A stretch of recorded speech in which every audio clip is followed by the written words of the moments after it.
Hello there, welcome back to my channel. Today I'm drawing Lucky the Parasaurolophus and some dinosaur friends I've gained after playing my first few hundred hours of Paleo Pines. Okay, it's not quite a few hundred, but it's close enough. Enjoy.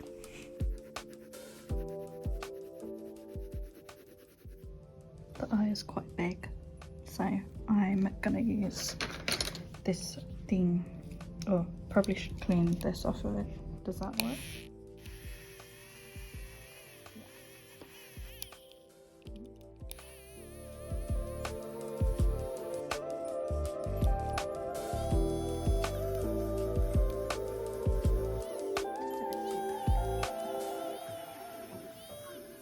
But yeah, looking good so far. Oh. Now I'm just, I don't know why is it coming up so dark? Let's have a look.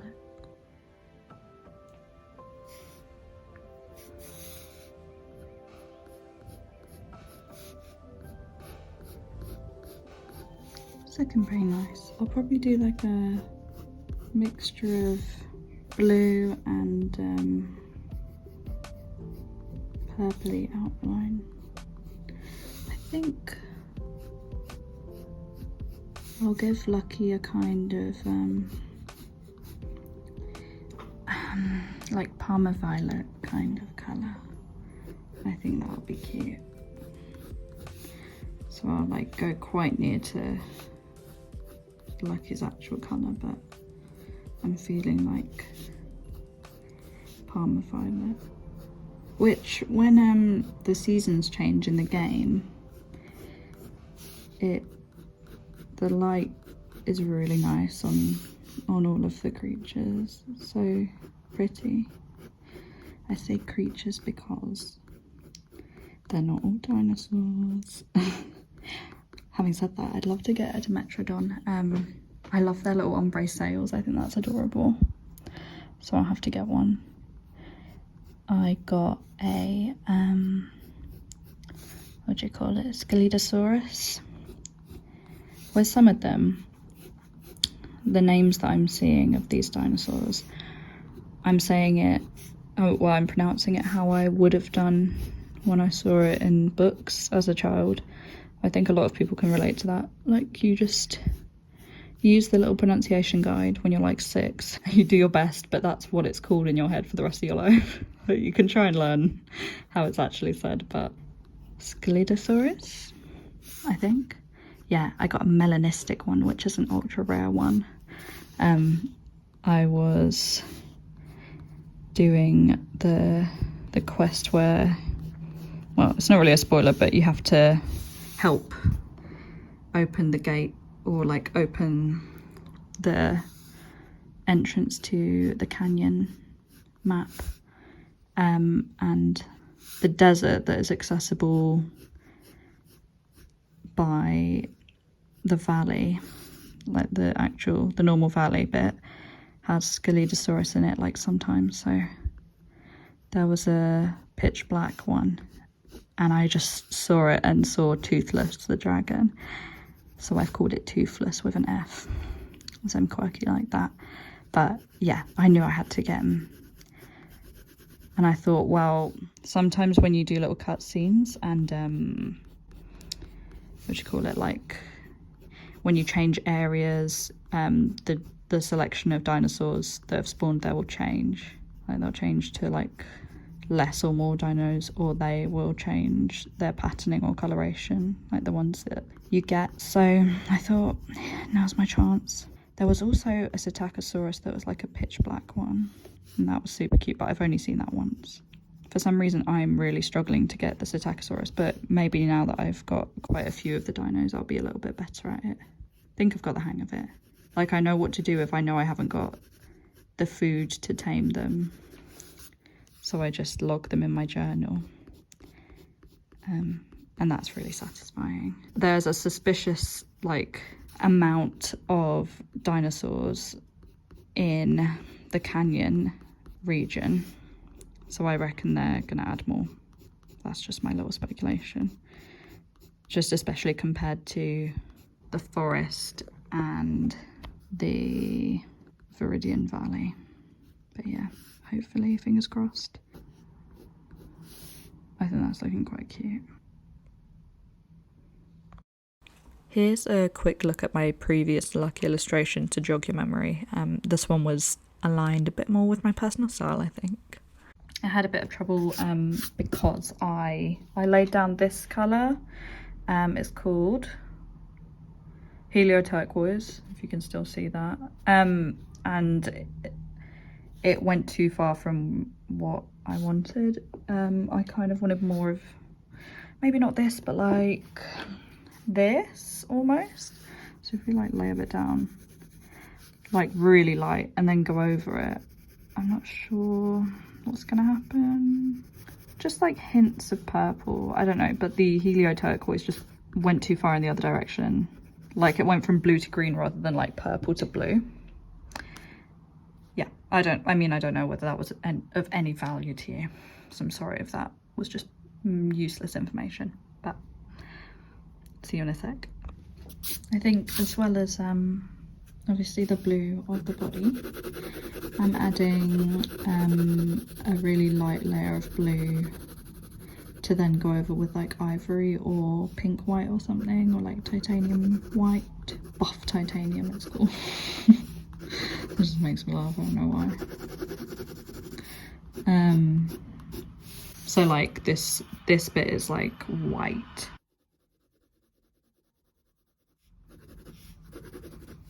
Yeah, so this bit is like white, kind of. And this bit.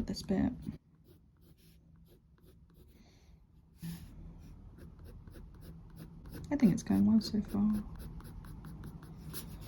But yeah, just like, I want the white to not be like paper white. I want it to read as like creamy white or blue white, if you get what I mean. And then I've extended the tail a little bit just because I like a longer tail. And I sort of, I don't know, I kind of extended this. Don't really need to. But then also with this, even though I'm going to do it brown, I put like a layer of blue under it. It's sort of like, I feel like using the same undercolor brings together the whole, like all the colours in the piece.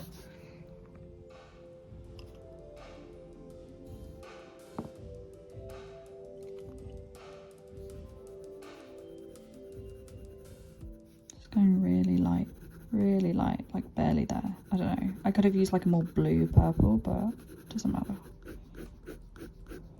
I want it to have like some kind of warmth. Really barely touching the paper. Now I'm gonna go over these bits with the Helio Blue Reddish. So after I'd put down the Holbein purple, and then I go back over it with a light blue Holbein to sort of smooth it out. And it seems to do the trick. I started with black underneath. I'm also filming for a reel, so it's like there's bits that I'm going to show you horizontally, and then vertically they'll be on my Instagram. But I thought obviously layering down black first is a risky move, but I did it very lightly, and I mean, even if it went wrong, I could use the electric rubber to sort of relax it a bit. But that really helped sort of set the tone for this blue, which doesn't quite go too dark as you'd expect, but dark enough, and I think that's done the job.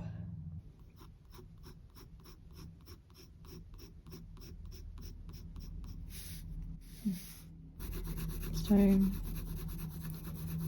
doing like a mixture. Well, obviously I've got I think it was sky blue underneath, and then I'm doing a mixture of Kaput Mortem.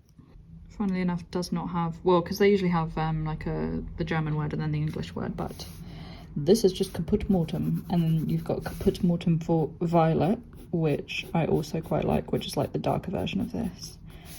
I had never seen them in like Hobbycraft before, but I saw them on the website that I get like the individuals from, because they have the whole colour range, and I got them because I was looking for browns that were like softer and warmer. And when I tried them for the first time, I was just in love with them. They're so good. They're like, it's like hot chocolate with a bit of milk in it. That's how I describe them. Really nice. Like drinking chocolate, kind of, if that makes sense. Then I'm gonna take this one, which is the middle purple pink. What else did I use? I think, and I'm gonna like go over this with like a sort of yellow ochre, and then I think I used probably Indathrine blue, but obviously like the saddle and the seat on the saddle are slightly different shades to each other, so I hope that comes across, but you can always adjust it further. You can always lighten one and not the other. And then kind of want the reins to be similar to that, and then the little, I think it's like a gold button, I will have to check. And then obviously with this, the behind one, fill that in, but ultimately it will end up as a darker shade altogether, like I would do with the legs in the background. See, I said yellow ochre, but that's ended up being like turning it into like a gross shade, like I don't know. But then I went back over it with Caput Mortem and it looked a lot better, so who knows what I meant originally. A bit of the seat. And then I'm going to kind of do the same with this. I'll show you how it looks after you put the brown back down on it.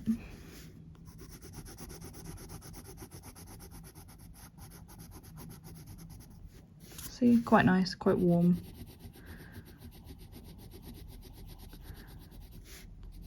The top half of the seat has come up a little bit brighter because I didn't layer the original colours on as thickly, just to get a bit of differentiation between the top and the bottom. And then just gonna sort of layer that on a bit thicker, and we'll see what we can do to differentiate the saddle from the saddle seat.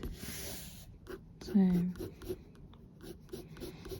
having sort of directional lines of like the pencil and stuff doesn't really matter too much because I'm going to be going over it with a Holbein pencil, and that usually kind of smooths out even the paper grain texture. So this is one of the last steps of layering the body, and I think, well, yeah, layering the body, and the very last step would be the Holbein pencil, which is, let's have a look, lavender blue. That's a pretty name. Lavender blue, and it's like this one. So I've sort of tested it on the head, but it's such a pretty colour.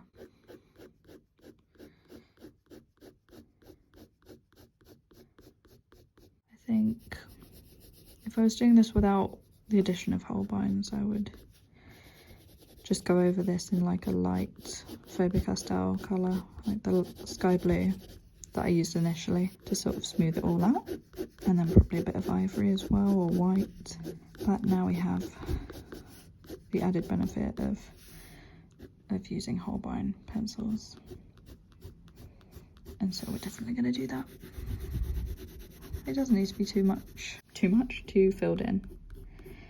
It just needs to be a good base to put down the Holbein, and then it will be smoothed out and it will look like it's, you know, it could be in the game. You want it smooth, very smooth. Maybe I'll have it sort of lighter towards the tips of these markings. I don't know, so that's quite cute if it kind of ombres a little bit. Yeah.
I drew it in the evening.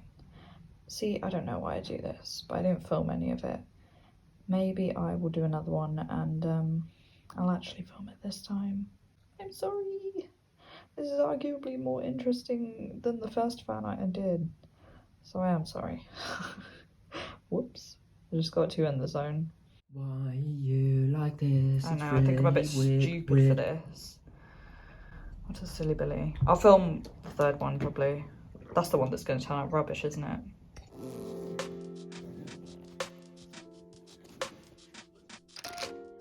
For this illustration, I kept my thought process in my head, so you'll have to deal with my little notes instead. I'm just making sure you're paying full attention, keeping you on your toes, you know.